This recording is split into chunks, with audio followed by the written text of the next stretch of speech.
Ja, i bund og grund var formålet med forsøget at bevise, at respiration og fotosyntese foregår i planter, og vi skulle også undersøge, hvilken rolle lys spiller i forhold til fotosyntese og respiration. Ja, hypotese. Vi regner med, at den gule glas med plante, den vil skifte farve, som bliver til mere blå, da nu brugte fotosyntese til at fjerne CO2, og dermed vil farven blive mere basisk farve til den blå farve. Og så har vi det gule glas med plante og sølvpapir, og den bruger jo respiration, nu når der ikke er noget sollys, så den ikke kan lave fotosyntese. Og dermed bliver den mere syrlig, men den skifter ikke farve, da den allerede er gul jo. Og så det gule glas med sølvpapir, den skifter ikke farve, og den forbliver gul, og bare gul glas, den skifter ikke farve og også forbliver gul. Og så har vi det blå glas med plante, den bruger fotosyntese til at fjerne CO2'en, og dermed bliver den mere basisk, men den vil ikke skifte farve, da den allerede er blå. Og så har vi det blå glas med plante og sølvpapir. Den vil skifte farve også, så den bliver mere gul, da den nu bruger respiration, da der ikke er noget sollys, og dermed bliver den også mere syrlig, mener jeg. Og den sidste blå glas med sølvpapir, den skifter ikke farve, og den forbliver selvfølgelig blå. Og blå glas skifter ikke farve og forbliver blå. Ja. Nu kunne jeg godt tænke mig at snakke lidt om teorien i det her forsøg, og der vil jeg gerne starte med at snakke lidt om fotosyntesen, som foregår i plantens grønkorn, som også kaldes kloroplasterne. Fotosyntesen, som foregår i kloroplasterne, de foregår på de flade membransække, der kaldes thylakoider, som er inde i de her grønkorn. På thylakoiderne sidder der mange klorofylmolekyler, der kan opfange og udnytte lysenergi til fotosyntesprocessen. Thylakoiderne ligger i grønkornene inde i stakke, som kaldes grana, og der kan man også se på den her model, hvordan de er visuelt lavet. Og på den her model, der kan man også se, hvordan lys sammen med H2O bliver optaget i thylakoidepladerne, og ved hjælp af NADPH og ATP bliver ført videre i systemet, hvorefter der kobles CO2-molekyler på. NADPH, som jeg nævnte før, det er et molekyle, som vi kan oversætte som et hjælpeenzym, der er i stand til at optage de her H+'er, og som skal hjælpe med at samle dem op og sende dem videre i systemet. Fotosyntesens kemiske formel beskriver, hvordan kuldioxid og vand omdannes til glukose og ilt ved hjælp af lysenergi. Og her der har vi også den kemiske formel for fotosyntesen, som ser således ud. Altså så bliver 6 CO2 plus 6 H2O plus lysenergi, det bliver til C6H12O6 plus 6O2. Og det den bliver til, det er altså glukose og ilt.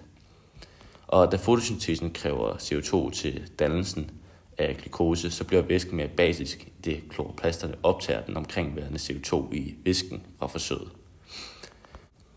Hvis lyset derimod bliver fjernet fra planten, så vil respirationen være den dominerende proces, da fotosyntesen kun virker i lyset. Respirationen sker til gengæld også i lyset, men der er den ikke den dominerende. Der er det fotosyntesen, som sker. Men i mørket der er det altså respirationen. Og når planter skal vokse og formere sig, så skal en del af de her glukosemolekyler fra fotosyntesen derfor omdannes til andre vigtige stoffer, der igen går i nyt plantevæv. Og det er f.eks. proteiner, DNA, fedt, stivelse og cellulose. Og de biokemiske processer, der foregår i planten, kræver kemisk energi i form af ATP for at kunne løbe. Planter bruger derfor respirationen og omdanner glukose og ilt og ATP til CO2, vand og ATP, som er den her energi, som planten skal bruge. Planten bruger altså fotosyntese og ilten fra atmosfæren og ATP'en, der er i planten, hvorefter den nedbryder glukosen og ilten til at lave CO2, vand og energi, som er den her ATP. Her der har jeg så formlen for ATP, kemiske formel for ATP, og den hedder C6H12O6 plus 6O2 plus cirka 30 ATP plus PI. Det betyder altså glukose plus ilt og cirka 30 af de her ATP'er. Det bliver så til 6 CO2 plus 6 H2O plus 30 eller cirka 30 ATP. Respirationen den foregår i cellens mitokondrier hele døgnet rundt, som nævnt tidligere. Og i det, at ATP'en dannes, udgives der ved respiration 6 CO2-molekyler, der er med til at gøre væsken i glassene mere sur. Måden, hvorpå vi så kan se det her CO2-indhold i væsken, er ved, at vi tilsætter vandet en pH-indikator, kaldet brun-thymolblot. Når CO2 opløses i vandet, dannes der nemlig kulsyre, lidt ligesom i sodavand, og vandet i pH-værdien falder, eller vandets pH-værdi falder, så den bliver mere sur. Omvendt ved fotosyntese optages CO2'en fra væsken, og pH stiger, ergo at den bliver mere basisk.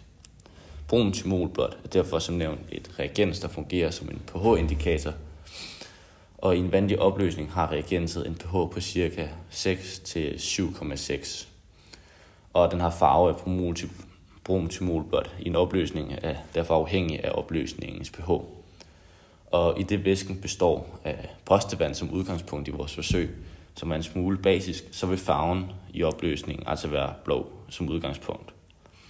Ved halvdelen af glassene tilsætter vi yderligere danskvand for at gøre opløsningen gul, for at vi ligesom kan se, hvordan det så ændrer sig i løbet af forsøget. Ja, så i forhold til, hvad vi egentlig skulle bruge for ligesom at kunne udføre det her forsøg, jamen så blev der fyldt 8 reagensglas op med postevand. Så var der noget, sådan en slags indikatoren her, den hedder BTB.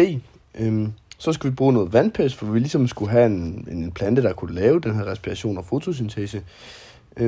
Så var der noget vand med kuldioxid, altså hvor vi har en forhøjet mængde, altså kuldioxid i, så vi ligesom kunne lave sådan man kalder det, en sammenligning.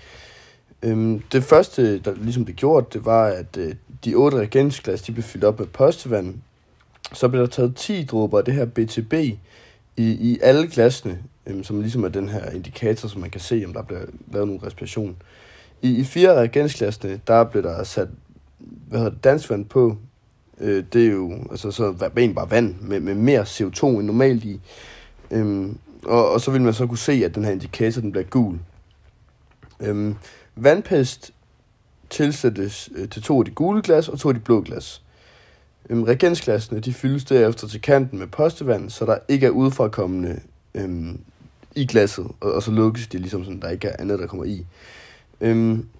Så bliver der taget 2 af de gule glas og 2 af de blå glas, henholdsvis med og uden vandpest, og de bliver så placeret i mørke for at sikre, at der ikke trænger sollys ind. Og så kommer der sådan nogle resultater, som der vi snakker om herefter. Ja, og nu er vi nået til diskussionen. I glas 1 foregik der fotosyntese, så vandplanten brugte CO2'en i systemet, og dermed blev mindre CO2 og BTB, og det ændrede farve til en mere tydeligere blå. Og i glas 2 foregik der også fotosyntese, så vandplanterne brugte CO2'en i systemet, men der var ikke den store CO2 i systemet, så der skete ikke en stor farveskift, og BTB'en forblev blå. Og i glas 3 foregik der ikke nogen ændring af farven, da der ikke var nogen plante til at ændre CO2'en. Det var bare en vi kunne summere og se, om det var rigtigt, det vi havde gjort. Og i glas 4 foregik der ikke nogen ændring i farven også, da der ikke var nogen plante til at ændre CO2-indholdet. Og så er vi nået til glas 5, hvor der foregik respiration, så vandplanterne brugte ilten og glukosen i systemet, og dermed kom der mere CO2. Men den skifter ikke farve, da den originale farve var jo allerede gul. Men i glas 5 foregik der også respiration, så vandplanterne brugte ilten og glukosen i systemet, og dermed kom der mere CO2, og derfor skiftede BTB'en farve fra blå til gul. Og i glas 7 foregik der ikke nogen ændring af farven, da der ikke var nogen plante til at ændre CO2-indholdet, og i glas 8 foregik der ikke nogen ændring af farven, da der ikke var nogen, en plante til at ændre CO2-indholdet. Yes. Ja, og nu er vi nået til diskussionen. I glas 1 foregik der fotosyntese, så vandplanten brugte CO2'en i systemet, og dermed blev mindre CO2 og BTB, og det ændrede farve til en mere tydeligere blå. Og i glas 2 foregik der også fotosyntese, så vandplanterne brugte CO2'en i systemet, men der var ikke den store CO2 i systemet, så der skete ikke en stor farveskift, og BTB'en forblev blå. Og i glas 3 foregik der ikke nogen ændring af farven, da der ikke var nogen plante til at ændre CO2'en. Det var bare en vi kunne summere og se, om det var rigtigt, det vi havde gjort. Og i glas 4 foregik der ikke nogen ændring i farven også, da der ikke var nogen plante til at ændre CO2-indholdet. Og så er vi nået til klasse 5, hvor der foregik respiration, så vandplanterne brugte ilten og glukosen i systemet, og dermed kom der mere CO2. Men den skifter ikke farve, da den originale farve var jo allerede gul. Men i klasse 5 foregik der også respiration, så vandplanterne brugte ilten og glukosen i systemet, og dermed kom der mere CO2, og derfor skiftede BTB en farve fra blå til gul.